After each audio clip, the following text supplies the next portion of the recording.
Welcome to This Week in Jump, number 12, part 1. I'm Turo, And I'm Ryan. and this week I got my list ready, and I'm really not sure how to feel about this week. It has some very good chapters, it has some chapters that need a little bit of work, but I like this week. Number 17, Demon Slayer Kimetsu no Yaiba.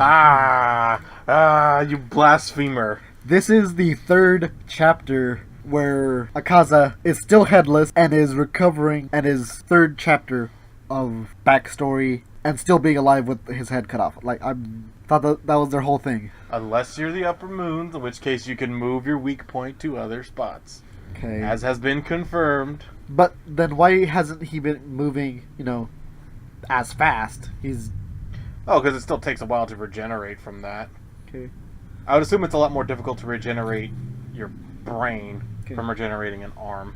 Okay, but I saw in the episode 3 of Kimetsu no Yaiba that devil, his head gets chopped off, and then his body keeps fighting, and then his head keeps fighting, and he starts regrowing. What about that then? He's not an upper moon. He's a throwaway character. Because it was cut off without their blades. They have to be cut off with their specific blades. All right, I guess. You learn it later. That's why.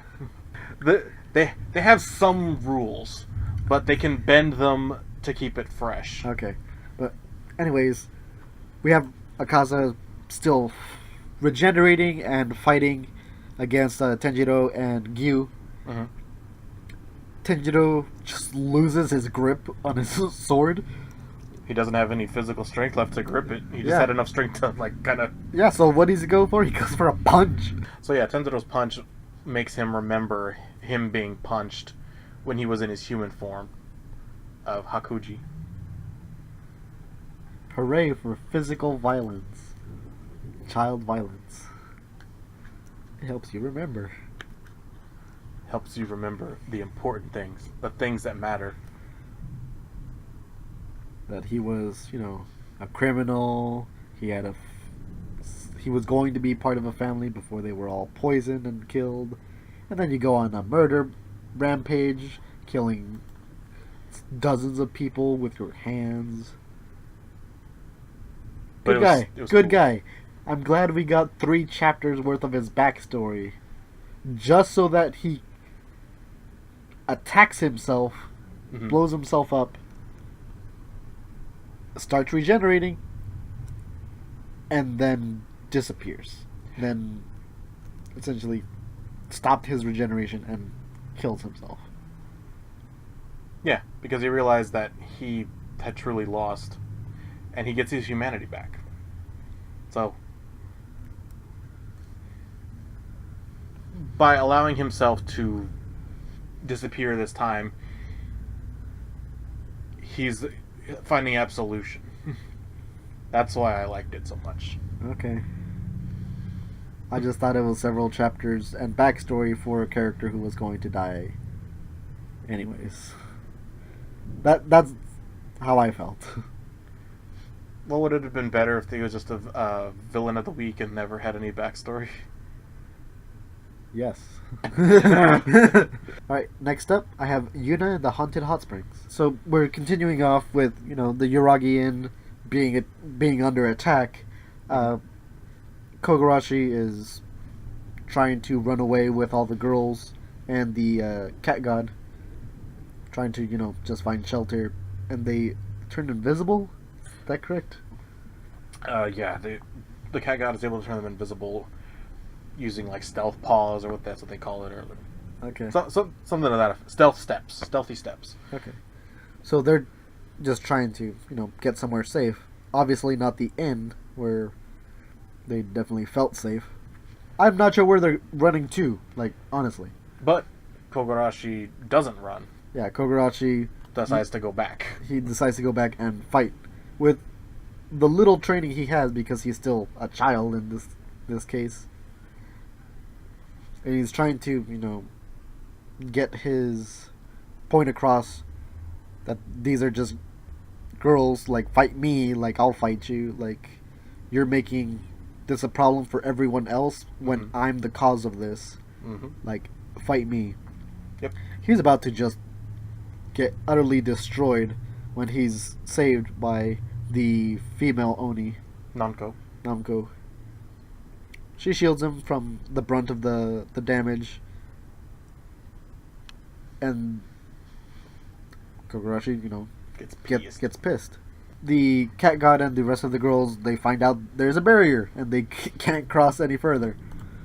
Yep, all courtesy of Mr. Tenko. Yeah, and Tenko is going to just utterly destroy everything that's inside of the Yuragi space, just to make sure they're out of the way. And also he points out that Kogarashi is the reason that all of them have been getting stronger over time, to where they started to become a threat to everybody else around. Kogarashi, you leader, you protagonist, helping other people out, getting stronger, becoming better with oneself. How dare you? Says the villain. Then Shion was going to go to the Yuragi Inn to find something rather interesting. Yeah, it's just gone. Yeah. It looks like it was scooped up, and that's it. Yep. Which kind of is what happened, because Yuna somehow escaped, no longer has cat ears, and everyone's happy because Yuna transported them in the Yuragi Inn to like a demi-plane kind of world that she created. World that apparently she could just create, as well as I thought she was captured. So I don't know how she just got out, and that was such a minuscule thing that we don't even get a resolution from that. I guess it was more of like a stall tactic. I guess Tenko knew that it wouldn't be able to stop her 100%, because I guess she has comparable powers. I'm not entirely sure. Okay. I don't know, they might explain that in the next chapter. And Kogarashi asks to be trained. Yeah, but like, what training? Like, she doesn't know how to... My guess is a possession. Like, possess him, and then he would gain some of her power and be upgraded to what he was as an adult. Okay. Or, they're not really adults, they're teenagers. A teenager. But also, why don't they just find a way to revert them back to teenagers? Or they could do that. Like, I think that's the easiest solution here. Yeah, but I think they're going to train Kogarashi, because, I mean, literally cliffhang with that at the end. Okay. So, they'll probably do both at the same time. Alright, so that's your number 16, which... Number 15, I have The Last Sayuki, which last week we forgot to talk about. Yeah, I was gonna say we didn't forget that it existed because we put it in the video, and I definitely did have a rank for it. So we'll be talking about Chapter 8 and then Chapter 9. So at the end of Chapter 7, we saw that Ryunosuke was able to use the Nyobo properly, like Son Goku. He gets compared to it by Sai, and in that, he's able to do it because he's now linked to Koharu. Yes. Koharu. And as such, he's now using it in completely different ways, and he retracts it because he doesn't want to keep fighting him. He just wants him to go away. As long as I'm around, I'm going to protect Koharu. And he thinks that he can just reason with him, but Sai uses... I kind of figured it could do this, but Sai ends up using it and going through the ground to attack him. And his father has to tell Ryunosuke to dodge it. And we keep seeing it continue to do these fantastical things where it dodges, and it can expand into a cloak. Yeah, which was really cool. And actually deflect it. And not only that, but he's able to get control of the other Nyobo and retract it and actually physically injure Sai. So it looked like he was surprised. That he was able to use it through a different medium than he was used to. Yes. Just transferring his energy through that. And it's funny that it comes out as a giant fist. And then he asks him to leave and has him on the ground before him. But of course, Sai isn't gonna really back down. Ryunosuke ties him up with his Nayobo. The main protagonist is not going to kill a child. Monster has no qualms. Exactly. But he's not going to kill a child that looks similar to him, that is quite literally the other half of Koharu. He can't do it. He's the protagonist. So who's this? So as he has him on the ground before him, we just see another Nyobo come out of nowhere, and from behind them, it obliterates Sai's head. And we see what looks like Sai sitting in a couch, and you're like, wait, what? Apparently, that was just a copy. It wasn't the original Sai. And he's playing a video game. It looks like it's on a Famicom. And we're introduced to two new characters, but we don't get their names. Yeah. One of them was the one that was wielding the Nayobo, who has what I guess is like black and white hair. I can't tell because it's not colored. It looks like black and white hair, a tie, and a oversized like sports jacket. Yeah, and really dark circles under his eyes. The other girl and like leggings, a large skirt, and Sailor Moon hair. Well, I don't Serena even. hair. Is that her hair, or is that there? I think those are just hair, hair balls. Like, are those? Is that her hair, or is that? It's hard to tell. I can't tell from the images. It's a little too small. So, yeah. Interesting concepts for characters, for sure. And apparently they're in the same line of work as Ryunosuke's father, and they ask him, why is the other half of Son Goku here? Yeah. And while this is all happening, Ryunosuke is kind of just confused as to, wait, what just happened? And he still has his Noyobo still, like it's holding the remains of Sai. Yeah. And it's just like ashes on the ground. Also, we keep referring to him as Ryunosuke's father. Yeah, I just can never. Gohaku. I can never remember Gohaku. I don't remember if it was stated. earlier, it was stated in previous chapters. It didn't click in my head, and I was like, oh, okay, yeah, it's Gohaku after this. Yeah. Alrighty. So in chapter 9, we have Ryunosuke just listening to these newcomers that are apparently allies, and he's having a little bit of trouble because his nose starts bleeding, and then he just passes out. And he wakes up in a dreamlike state, and he sees what looks like Koharu fully... Well, probably grown up by about 3 or 4 years. Maybe 5. Yeah, a couple of years older, definitely older than Ryunosuke now.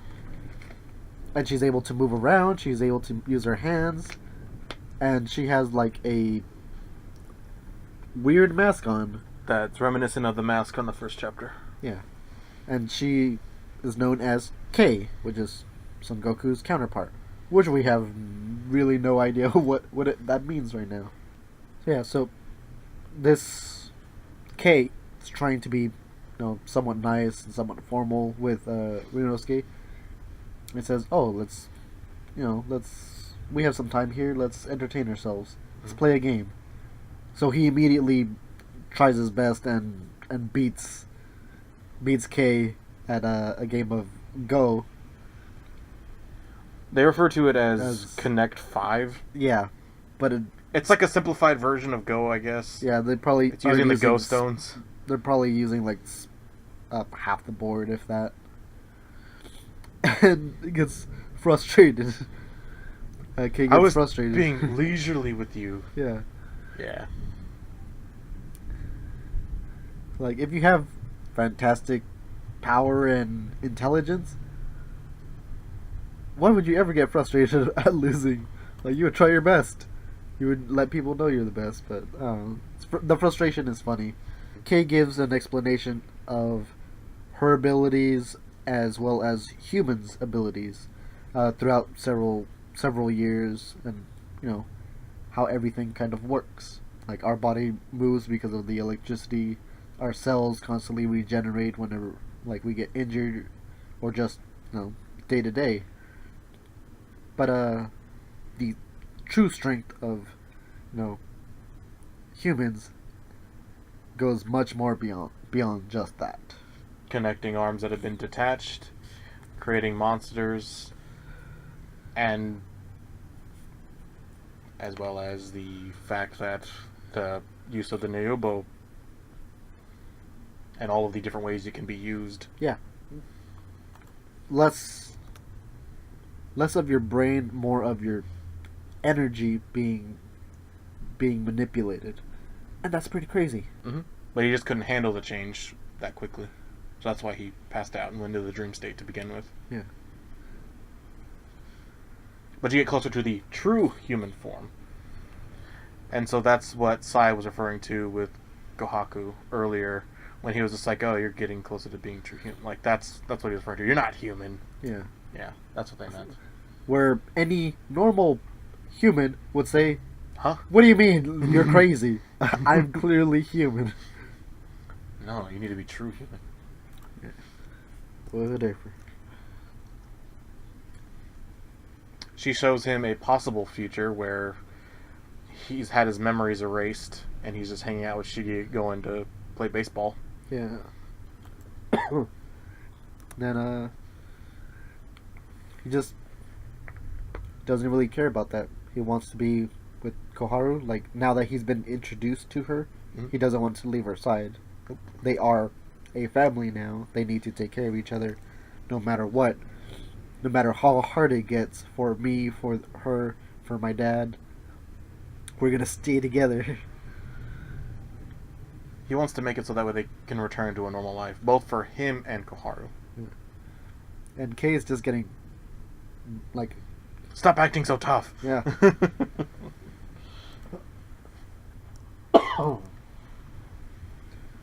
But she also gives us the exposition of telling us that eventually she will open the book and summon the 100th monster from the Tales of Momo. Yeah. Which makes me think I should just read the end of this book and I'll find out what it is. What it is. Well, apparently it has something to do with opening everyone's Mu at the same time. I guess that means everybody on the planet, and it summons the monster, or something along those lines. I'm not entirely sure. Or, similar to the classroom that Sai had, it creates a single... For more people, the larger the thing that's summoned. Yes, so I think it's a single monster that is created from opening several hundreds of thousands, if not millions, of Mu boxes at the same time. Well, if it's the whole planet, then it's billions. Yeah, billions. Right, that's how many people live here. Yeah, there's totally... No, there's billions. When you think about that number, it's pretty scary. It's hard enough to get 4 or 5 people together to do the same thing at once. Like... I know Goku had that problem, trying to get that spirit bomb. Yeah. Needed Hercule. I like Hercule. Like, I have no problem with Hercule. I like the comedic relief. Back on topic. Yes. Ryunosuke wakes up and it's just, oh, where am I? I'm just gonna walk around. This looks like my house. So he's opens the door. Yeah, he just opens the door, looks on out, and sees Mighty Ling Ling. Yeah, the Exorcist girl, the Onmyo. Onmyo. Which she's wearing completely different clothes than when she was introduced. Yes. She might just be a fan of cosplaying, but she's using a Nyobu right there, and she notices Ryunosuke notices her. And she gets embarrassed. Yeah, and it's pretty funny. I don't know what kind of interactions we're going to have with these new characters, but I'm glad there's some allies. Means they'll have a team. I sure hope so. Alright. Up next, we have One Piece. That is also very controversial. Less so for me. Less so for you. You like keeping, a lot of the popular stuff higher up because you know it's popular, you know its potential, you know how you're looking at it. For the most part. You do change, Yeah, your opinion because, that's what opinions are. Yeah. Ever changing. But for me, I fluctuate very hard on certain chapters because I am looking at these objectively as chapters alone and kind of what they're setting up. And this chapter did not set up a lot. It did not say a lot. It did not do a lot.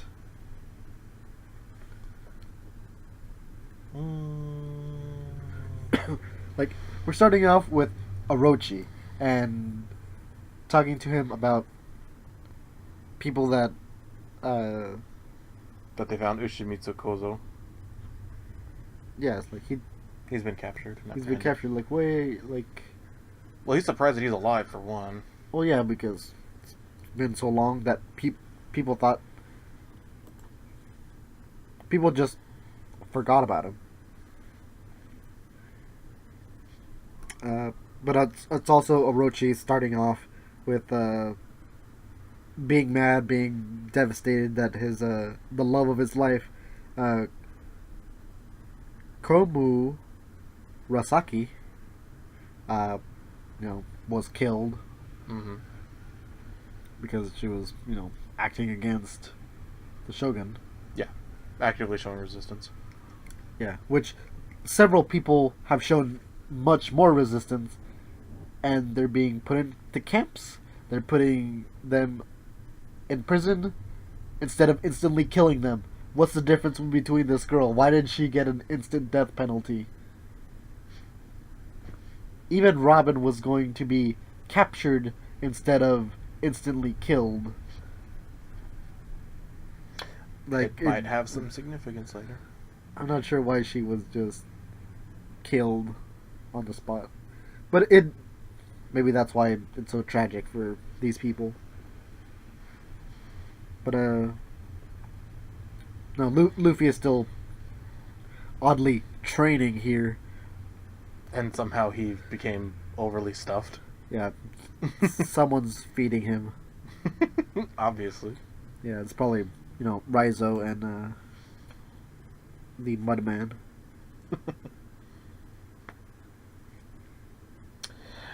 And then they're also going to be shown visual transponder snail footage. I'm assuming of what's coming later in this chapter. The event that's going to be happening. Apparently there's a fire. Yeah. I'm not sure what the significance of the fire and like these other boss-like characters are doing, like these chiefs.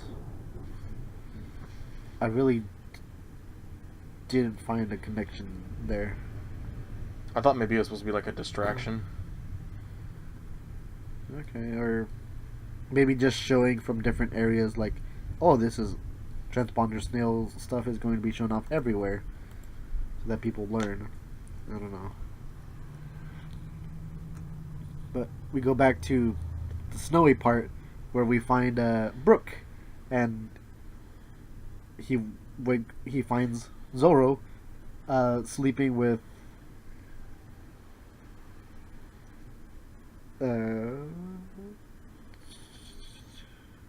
forgot her name. I was gonna say, you can say Momonosuke's sister, who now is technically older than him. Yeah, her, which very nice, but also and Toko. Toko, just Toko's she's a weird little girl, always smiling like that, always has the same kind of expression. It's a little weird. But they wake up, they exchange some information. Brook is told that this is Monosuke's younger sister. Obviously asked to see her panties. And Brook brings in some information that Ushimitsu Kozo is alive and also is going to be publicly executed, I believe. Yes. But he apparently has been Tonoyasu the whole time. Yeah. The weird guy going around giving out money. Smiling. Yes. The one I thought was the spy all along. Okay. And then it turns out it's Choco's dad. Yep. So there is a heir to his lineage. Yes. But she's also wanted because she was laughing before, and she Yeah. kind of was the cause of a lot of other problems. So, of course, Zoro and them must go and pursue her to go with her to see her father's execution or somehow prevent it. Yeah, and she's crying the entire She's crying, way. but she's smiling because Yeah. her face is just stuck like that. I think that's really the way she was raised. They show the funeral procession for the Oran. And people are freaking devastated of such a beauty being taken away. Tragic.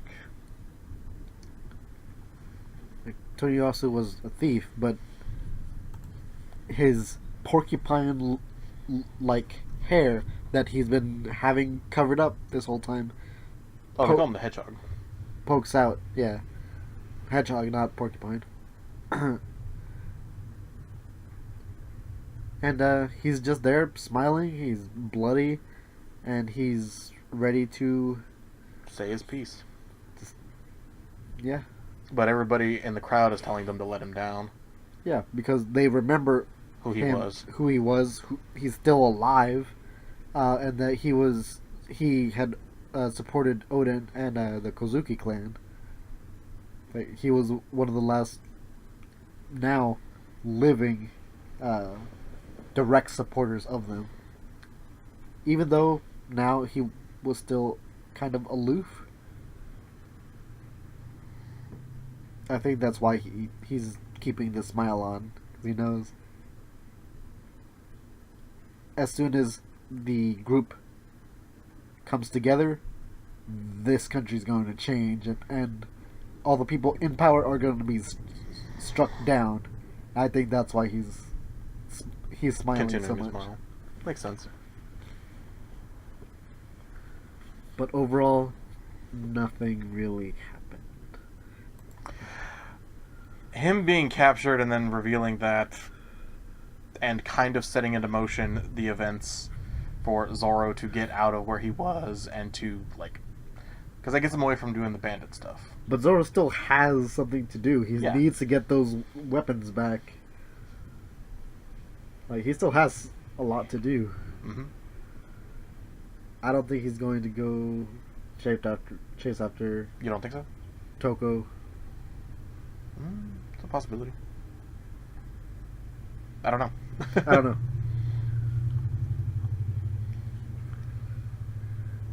Alrighty.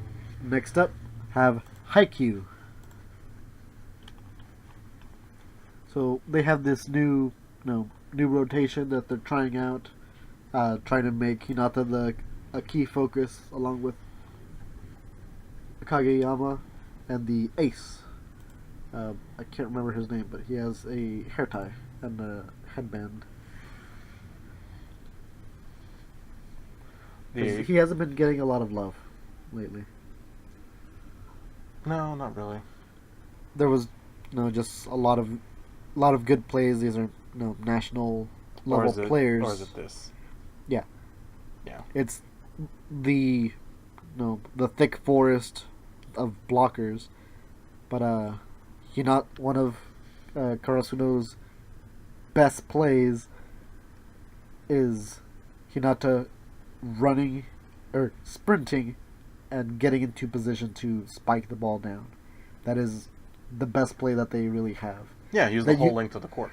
Yeah, that uses the least amount of energy. When they use everyone attacking, it's definitely harder to tell what's going to happen, but it uses all of their stamina very quickly.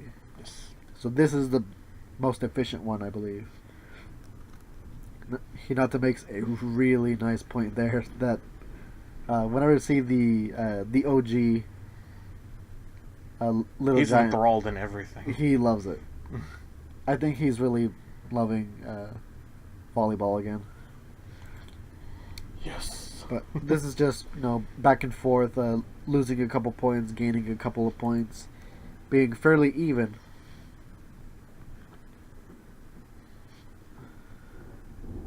This is flash floods. And Kageyama is able The dump shot was great. Yeah. because the other team has a genius as well, and he was like, "Oh, I am used to you now. Like nothing can really surprise me." And then he gets dunked on. Oh, it was great. I love his smug face when he's talking to Hinata, because that's the whole point. Is I thought you were going to pass it to me so I could spike it. Exactly. That's why they went towards you and not me. The pinnacle of keep your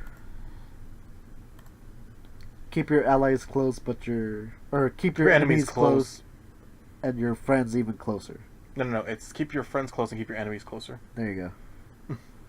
I was like, wait a minute, I think you had it the first time, and then I was like, wait, nope, it's like one little tweak. I'm catching what you're throwing. Okay. Josh hates it when I say that, because kind of like I think the real phrase is I'm picking up what you're putting down. Yeah. Yeah, I'm catching what you're throwing. It's not that far off. It's similar. No. It's like a baseball one, Yeah, if you really want to. But it's funny. Yeah. What number was that for you? This was number 13, and the setting up for the next chapter, where it has Hinata, Azume, and Kageyama facing off against the senior, the strongest people on their team that are the blockers that are Habuka and Hurugami. Yeah, Hurugami the movable. Yeah. Yeah, so Hinata versus two people that are basically like 2-meter tall giants. Karasuno has to fight head to head with their strongest for the next 3 points, because that is when yeah, they say the sharpest spear rotation versus the stoutest shield. Yeah, and that's when Hirugami will leave the front lines after those first 3 points. So they have to make them count. So we have I believe this is a teaser for a up and coming series from the artist of Naruto. Yeah, but he's gonna be doing the writing. Oh, really? Yeah, that's why I'm kind of bummed. I'm sure he's picked up quite a bit from from text for Naruto.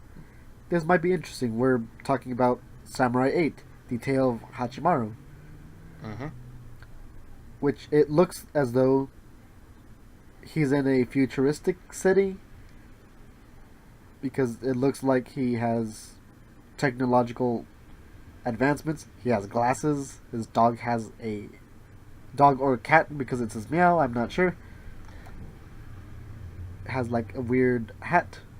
Mm-hmm. And his arm is robotic. Yeah. He wants to be a samurai. He wishes for a lot of things on this shooting star, but in the end he says, I'll get rid of all of it just so I can be a samurai. Like, okay. Let's see where this heads off to. Character design looks interesting. It looks very clean. It looks very human, not very, like cartoonish. It's a fair interpretation. Well, we'll find out in like 2 weeks. Yeah. When it comes out for the first chapter. Yeah. This is not a one-shot. This is just a teaser. Yeah, because it's just like, really, you have a cover page and then like 3 pages and that's it. Yeah.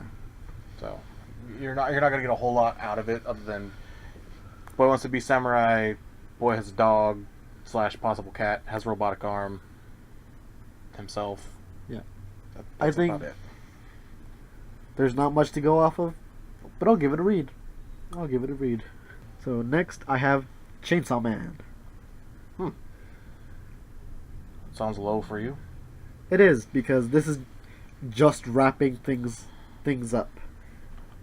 We have Denji walking out of the hotel along with Himino, Arai, The whole team. the whole team. They're surprised to see the outside. Denji is actually the one that's holding up the piece of the gun devil. Like, oh, this is kind of like, oh, this is kind of what it is. I feel, kind of good. And he just passes out, and he's caught by Himino. Himino is going to take those wounded to the hospital and ask for Arai and Kobeni to report in on this incident. It was a success, but they look deterred, for sure. Maybe because it looks as though they might. They want to quit. They might want to quit devil hunting, quit the public sector, and do something safer. Mm-hmm. Maybe they feel bad for trying to kill Denji. So Himino has the brilliant idea of having a newbie party for Division 4. Yeah, let people mingle, get to know each other. Easiest way to get to know someone that you don't know, share a meal with them. You'll see what they like, what they don't like. If they find enjoyment in eating, or if it's just kind of a necessary part of their life. You can read a lot into how people deal with their food. So I think it's neat.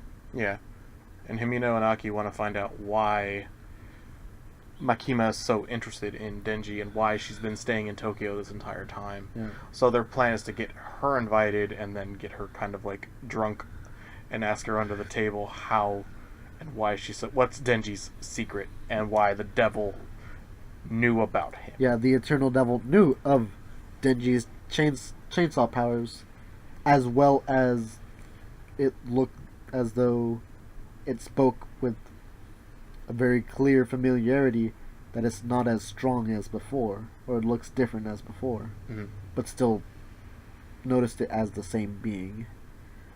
But they all cheers and are having a good old time. A lot of different food, and everyone's from Squad 4. And are these also Squad 4? Division 4. Division 4. Division 4, and most of them are like senior members, because we find out later that apparently a lot of their newbies die, like really frequently, like all the time, or they quit. Yeah. And go into other fields. Which, from what we've seen, yeah, I can see why people quit and not want to deal with any of this. Mm-hmm. Even people who have made contracts. Powers being a selfish little girl wanting saying to keep all the food. Keep all the food. It's not just all the sashimi, all the chicken, like everything. And they meet up with this huge dude that can't remember what his name is, but a huge dude, and he just wants people to have fun, even though his face does not show that. No. He wants people to have fun, like introduce yourselves so we know a little bit about you. Himino on the other hand is drinking heavily and it's like flustered with alcohol. Denji, hey, just how about fun. Marquez? Yeah. Like, oh, I'm too shy to do it sober.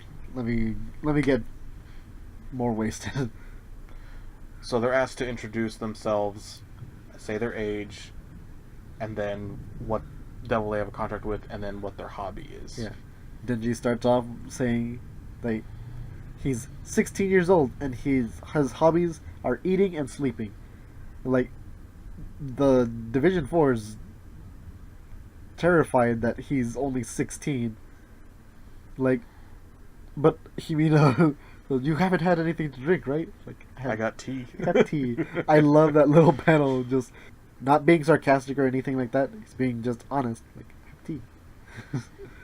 It's neat.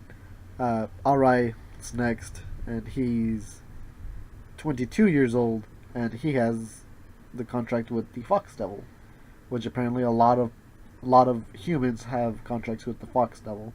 For some reason, it likes people. Not entirely sure why.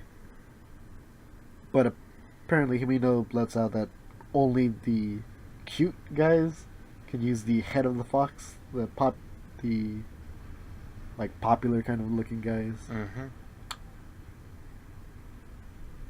Kabina is 20. Yeah, she's Her 20. devil's a secret. Yeah, I don't know why. Because they don't. They do make a valid point of saying not to speak out loud in a public place about what their devil is. That way it can be a surprise if any devils are listening in on the conversations. Yeah, I sure hope she stays a character. I think she can have a redemption arc, for sure. It seems like they're coming around from the camaraderie. Mm-hmm. But I could be wrong. They could just be like, we'll show up for the party and then we'll ditch the Division 4 stuff. Yeah. And Himino's getting more drunk and they're saying, oh yeah, she starts kissing everybody. Everyone here's been kissed by her. She starts doing that when she's drunk. Like, Denji. Oh, he's gonna get a kiss. Today I'm gonna get my first kiss. Makima finally makes her appearance. Yeah, and of course she talks to Genji first. Yeah, because she wants to make sure they have their relationship intact, whether it's strictly business or as a puppet and puppeteer. She wants to still be in control of Denji. And Denji, are you going to kiss someone? Hell no. Oh, Denji, you're not going to kiss me? Hell yeah. I love the double panel thing that series keep doing it. It's so funny. And his face is identical in each. Yeah. Which just makes it great. Yeah, it's great. I love Chainsaw Man. And this is just wrapping things up. It's not alluding to any cliffhanger or anything like that. No. I think the next chapter will still have them at the bar trying to get some information, and then she tells them that she might be leaving, or that they have a new mission. Task for them. Yeah. That'll wrap up part 1 of This Week in Jump. See you guys next time.